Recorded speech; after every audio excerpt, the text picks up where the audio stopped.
Bismillahirrahmanirrahim. Assalamualaikum warahmatullahi wabarakatuh. Selamat datang di channel Ganda. Aku nggak beragama, terus aku mati nanti, mayatnya harus diapain? Ya seringnya komentar kayak gitu aku abaikan, tapi kadang kalau aku lagi iseng jawab, ya aku jawab itu urusan keluarga aku, bukan urusan dia. Ya atau terserah keluarga aku nanti, toh akunya kan udah mati, ya udah nggak bisa ngapa-ngapain. Tapi sebenarnya yang menarik dari pertanyaan seperti itu, pertanyaan di kolom komentar itu adalah kenapa itu yang penting? Kenapa jadi masalah itu yang ditanya? Karena sebenarnya kan masih banyak pertanyaan yang lebih esensial gitu. Mati itu saya ingin mengajak tidak usah menakuti kematian. Karena kematian itu satu yang pasti. Kita dicipta ini untuk sementara kok. Dan kita semuanya pasti mati. Kalau sesuatu yang pasti, ngapain ditakutin? Betul. Ya. Sesuatu yang pasti itu tidak perlu ditakuti, malah justru kita mempersiapkan untuk menjemput, ya dong. Kematian itu sendiri. Iya, dan hakikat kematian itu sesungguhnya adalah dalam agama Islam namanya juga kembali. Seseorang itu dipanggil irji'i ila rabbiki, kembalilah kepada Tuhanmu. Itu kan. Betul. Wahai jiwa yang tenang, irji'i ila rabbiki, ya kembalilah kepada Tuhanmu. Radiyatan mardiyah, dalam keadaan kamu senang, Allah juga senang. Itu adalah satu puncak keindahan hidup itu. Kalau kita pulang senang dan yang menjemput kita juga senang. Kemudian ketika kita mendengar orang mati, kita harus mengatakannya seperti ini, ya memanglah, oh si fulan mati meninggal, oh ya, ya sudahlah, memang kita ini juga semuanya milik Tuhan kok, dan kita semua pasti kembali kepada Tuhan juga. Innalillahi wa inna Ya itulah ilaihi ucapannya menjadi innalillahi wa inna ilaihi raji'un. Kita semuanya milik Tuhan dan kita pasti akan kembali kepada Tuhan. Dan ketika kita ziarah kubur, ada uluk salamnya itu adalah seperti ini, tapi ada kalimat yang kita warisi dari Kanjeng Nabi sendiri, assalamualaikum ya ahlal kubur antum musabiquna wa nahnu insyaallah lahiqun. Selamat wahai ahli kubur, kalian sudah mendahului kami. Antum sabiquna, kalian sudah mendahului kami, sudah pulang duluan. Wa nahnu, dan kami insyaallah lahiqun, kami juga insyaallah akan menyusul. Kita mengatakan kepada mereka sudah mati, kamu duluan ya, semoga selamat, kami juga insyaallah menyusul. Jadi ada kesiapan kita untuk menyusul mereka, jangan bohong. Nah itu, jadi artinya bahwa ketika orang takut mati itu ada sesuatu yang disorder. Ya, ya, di dalam dirimu ada disorder. Kenapa takut mati? Mati itu adalah kepulangan.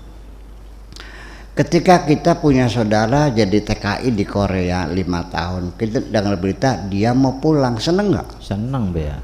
Senang. Kenapa ketika kita ada orang yang pulang yang lebih hakiki, kita malah menjadi terharu dan sedih? Ya dong. Ya. Atau jangan-jangan Anda tidak merindukan ingin pulang, persoalannya. Nah, Itu persoalannya. Iya, jadi kenapa tidak rindu? Saya kira bukan karena masih betah di sini. Coba kita periksa dengan cermat, di mana sih enak hidupnya? Semuanya serba sulit. Kita makan nasi di depan aja itu melibatkan jutaan orang.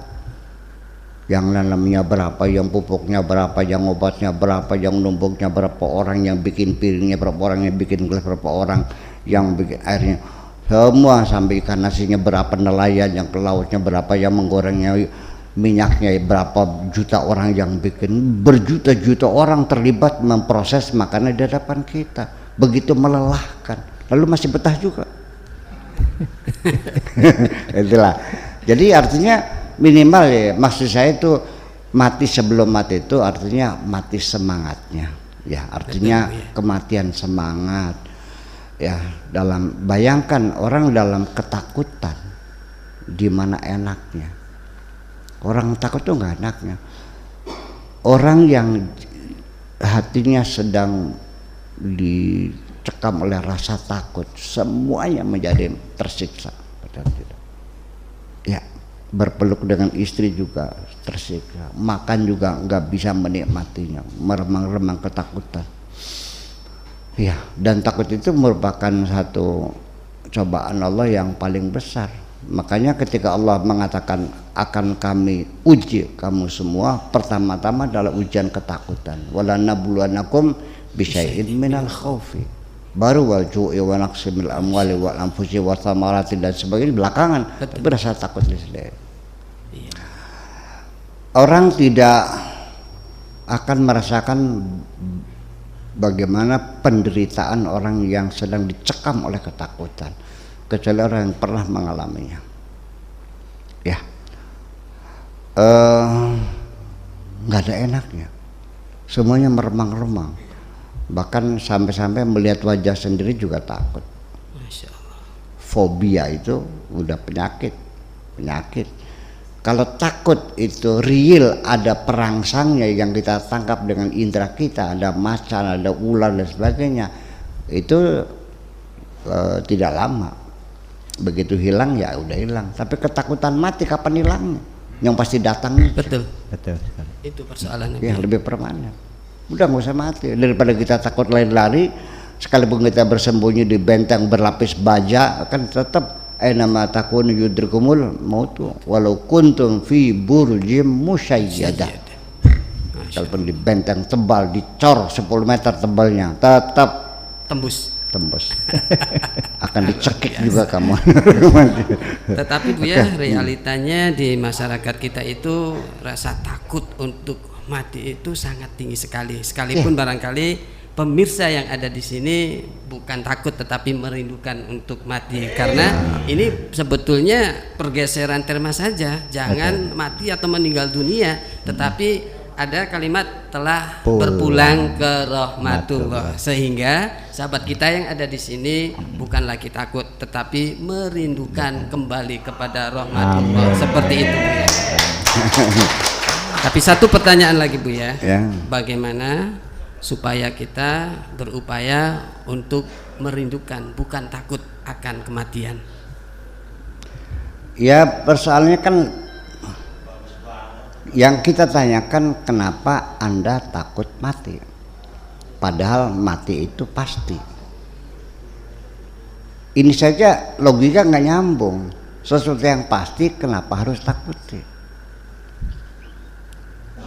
Karena di sana terdapat satu kengerian, bayangannya sakit yang luar biasa, mengerikan ya, sehingga kita menjadi takut adanya. Salah satu alasannya mungkin itu Bu ya. Iya, orang yang tidak percaya kepada Tuhan dan tidak percaya adanya yaumul hisab lebih takut menghadapi kematian. Beruntunglah Anda punya keimanan di hati Anda. Masya Allah, sekecil alhamdulillah, apapun. amin. Sebab orang yang tidak bertuhan, kematian ini akan meninggalkan segala-galanya. Ya, menghadapi masa depan yang tidak tahu. Apapun yang namanya tidak tahu itu pasti menimbulkan ketakutan. Gitu. Coba renungi dulu. Seorang istri juga ketika dijodohkan dengan seseorang lelaki yang dia tidak tahu, ada rasa takut.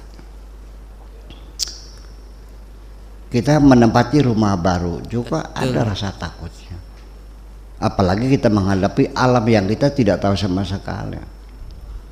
Rasa takut ini bervariasi. Semakin banyak hartanya, semakin besar rasa takutnya. Semakin kaya, Orang miskin kecil rasa takutnya karena tidak ada yang ditinggalkan. Apa yang disayang? Suami nggak punya, anak nggak punya, rumah nggak punya. Dari mana dia takut mati? Sekarang ya ayo. Tapi kalau orang kaya, istrinya cantik, waduh, nanti kalau saya mati dikawin lagi. Kalau mati dikawin lagi sih. Ada. Anak masih kecil-kecil, nanti gimana biaya sekolahnya? terkesan. Rumah baru jadi, nanti siapa yang menempatinya? Nanti saya mati, istri saya kawin lagi, nanti suami yang baru yang menempati rumah ini. ini rasa takut itu terus berkembang Betul Bu ya. dan akhirnya menggerogoti kesehatan kita juga pada akhirnya. Betul sih. Malah akhirnya orang yang terus takut lama-lama ya mati karena ketakutannya itu. Masya Allah ya Rabbi. Rasa takut juga bisa membunuh juga kok. Rasa sedih juga bisa membunuh. Kecewa apalagi. Itu makanya kesehatan jiwa itu perlu kamu jagalah. Bukan kesehatan fisik, kesehatan jiwa juga sama. Kamu makan pengen yang sehat, yang steril, dimasak dulu, dibikin dulu. Tapi kenapa yang kamu makan dalam rohanimu tidak pernah disterilkan? Masya Allah ya Rabbi. Subhanallah. Gosip orang masuk, hoax masuk, disuruh siapa? Filter dong. Iya. Iya. Itu hoax masuk kan buat pikiran kita banyak virus masuk. Kita harus pandai menseleksi. Pikiran kita bergerak, berselancar ke hal-hal yang negatif, itu virusnya masuk. Sama seperti komputer. Kita berselancar ke situs-situs yang nggak benar, yang internet yang positif, itu virusnya masuk. Masuk. Iya. Memangnya nggak ada virusnya. Apa gejalanya? Semangat kerja menurun, sering lupa, gagal fokus. kalau marah tidak terbendungkan lagi, tidak terkendali. tertawanya terbahak-bahak, ya. Dari tertawa terus menangis, itu kan namanya kan bahasa Arabnya namanya sunail qutb, bipolar namanya. Bipolar. Iya, sunail qutb bahasa Arabnya itu. Namanya bipolar. Tidak bisa mengontrol emosi. Ya, betul. Ya. Itu kan virus, sampai nggak hang, sampai ada ingatnya lupa semuanya. Virus kalau banyak sudah padat komputer kita virus melulu, data kita hilang semua kok. Sama. Kelihatan nggak? Ya virus nggak kelihatan dong. Nah, itu. Nah, makanya ke depannya kesehatan jiwa ini perlu kita perhatikan. Uang hilang kita sedih, wajar. Tapi jangan berkepanjangan sedihnya. Ya udah, jangan minta bagaimana caranya ketemukan lagi sampai datang ke saya minta supaya ketemu, ngapain? Sudah tinggal minta ganti sama Allah aja. Masya Allah, setuju Bu ya.